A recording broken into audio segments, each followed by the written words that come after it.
জীবন ও জীবিকার প্রয়োজনে মানুষকে বিশ্বের নানা স্থানে বসবাস করতে হয়। কখনো মাতৃভূমি ছেড়ে নিজ মতাদর্শের বিপরীত ভূমিকেও বেছে নিতে হয়। তাহলে একজন মুসলিম হিসেবে অমুসলিম দেশে কি বসবাস করা যাবে? জানিয়ে এবার কথা বলেছেন জনপ্রিয় ইসলামী বক্তা ডক্টর মিজানুর রহমান আজহারী। বিস্তারিত জানাচ্ছেন শেখ ফরিদ।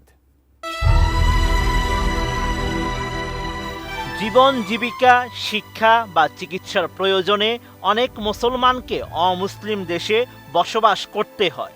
তবে এমন দেশে স্থায়ীভাবে বসবাসের ক্ষেত্রে একজন মুসলিমের করণীয় নিয়ে দিক নির্দেশনা দিয়েছেন বিশ্বনন্দিত ইসলামী স্কলার ডক্টর মিজানুর রহমান আজহারী। সম্প্রতি সামাজিক মাধ্যম ফেসবুকে প্রকাশিত এক ভিডিও বার্তায় আজহারী বলেন, কোনো মুসলিম অমুসলিম দেশে স্থায়ীভাবে বসবাস করতে চাইলে তাকে অবশ্যই দাওয়াতের নিয়তে থাকতে হবে। তবে অস্থায়ী বসবাস যেমন চিকিৎসা, পড়াশোনা, ভ্রমণ ইত্যাদির বেলায় ভিন্ন কথা। তখন দাওয়াতের নিয়ত থাকা আবশ্যক নয়। 32 ইঞ্চি জেভিকো টিভি এখন মাত্র 15,000 টাকায়, সাথে পাচ্ছেন 3 বছরের প্যানেল ওয়ারেন্টি। অমুসলিম দেশে ব্যবসা করতে যাবেন অস্থায়ীভাবে, ওকে। চাকরি ওকে, চিকিৎসা পারপাস ওকে, পড়াশোনা ওকে, কিন্তু স্থায়ীভাবে যদি কোনো অমুসলিম দেশের পাসপোর্ট নিয়ে থাকতে হয়, স্থায়ীভাবে of course it should be with the intention of দাওয়া। রাসূল সাল্লাল্লাহু আলাইহি ওয়াসাল্লামের ভয়ঙ্কর ধমক আছে একটা, তিনি বলেছেন আনা বারিউন মিন কুল্লি মুসলিম ইয়াকিমু বাইনা আযহুরিল মুশরিকিন। আমি ওই প্রত্যেক মুসলমান থেকে আমি বারি, তার কোনো দায়ভার আমার নাই যে অমুসলিম ভূখণ্ডে মুশরিকদের সাথে থাকে। গভীর হুঁশিয়ারি, সতর্কবার্তা, ওয়ার্নিং। কিন্তু যদি আপনি উইথ দ্য ইন্টেনশন অফ দাওয়াতে নিয়তে থাকেন যে এখানে আমি একটা মসজিদ করব, মসজিদের সাথে লেগে থাকবো, আমার বুদ্ধিস্ট প্রতিবেশীর কাছে আমি ইসলামের সুমহান বাণী পৌঁছে দিব, আমার কলিগদেরকে বুঝাবো দেখো ইসলাম খুব ফ্লেক্সিবল, এটা ন্যাচারাল রিলিজিয়ান, এটা মানবতার ধর্ম, এটা এমন এমন, এইভাবে আমি বুঝাবো, এই নিয়তে যদি আপনি থাকেন তাহলে আপনি এই দেশে স্থায়ীভাবে থাকতে পারবেন। অ্যাট্রাকটিভ প্রেজেন্টেশনের অভাবে আমরা ইসলামের কথাকে তুলে ধরতে পারি না।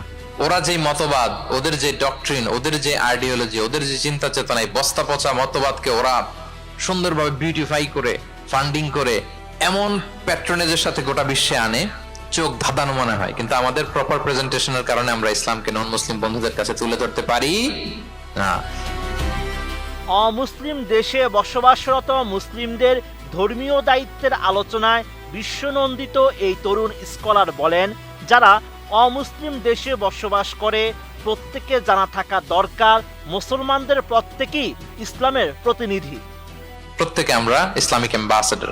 আপনাকে দেখে ওরা ইসলামকে জাজ করবে। আপনি যদি মিথ্যা বলেন তো আপনার গালে দিবে না, বলবে মুসলমানরাই এরকম। আপনি লেনদেনে যদি কারচুপি করেন বলবে মুসলমানরাই এরকম। এজন্য আপনাকে অ্যাম্বাসেডরের ভূমিকা পালন করতে হবে। ইসলামের শ্রেষ্ঠত্ব আলোচনা করতে গিয়ে ভিডিও বার্তায় জনপ্রিয় এই ইসলামী আলোচক বলেন, আসলে মুসলমানদের সম্মান হলো ইসলামে। Islam is our identity, Islam is our honour. আমাদের সম্মান হচ্ছে ইসলামে। উমর ফারুক রাদিয়াল্লাহু তাআলা আনহু বলতেন, নাহনু কওমুন আ'আজ্জানাল্লাহু বিল ইসলাম। আমরা এমন জাতি যে জাতিকে আল্লাহ তাআলা ইসলাম দিয়ে সম্মানিত করেছে। ফাইনি বিতাগাইনাল ইজ্জাতা বিগাইরিহি আযাল্লানাল্লাহ। ইসলাম ছাড়া অন্য কোথাও যদি আমরা সম্মান তালাশ করি তাহলে আমাদেরকে অপদস্থ করে ছাড়বেন কে? একটাই মনোনীত ধর্ম আল্লাহ তাআলার কাছে, সেটা হচ্ছে ইসলাম। আওয়াজ করে বলুন, সেটা কি? ইন্নাদ-দীনা ইনদাল্লাহিল ইসলাম। একমাত্র আল্লাহর কাছে the accepted only one religion to Allah, সেটা হচ্ছে ইসলাম। এছাড়াও ভিডিও বার্তায় তিনি শরীয়ত মেনে চলায় আল্লাহর তাওফিক কামনা করেন এবং ইসলাম ধর্মাবলম্বী সর্বসাধারণকে শরীয়ত মেনে চলার ও সন্তানদের শরীয়ত শিক্ষা দেওয়ার আহ্বান জানান। Sheikh Farid, ATN news.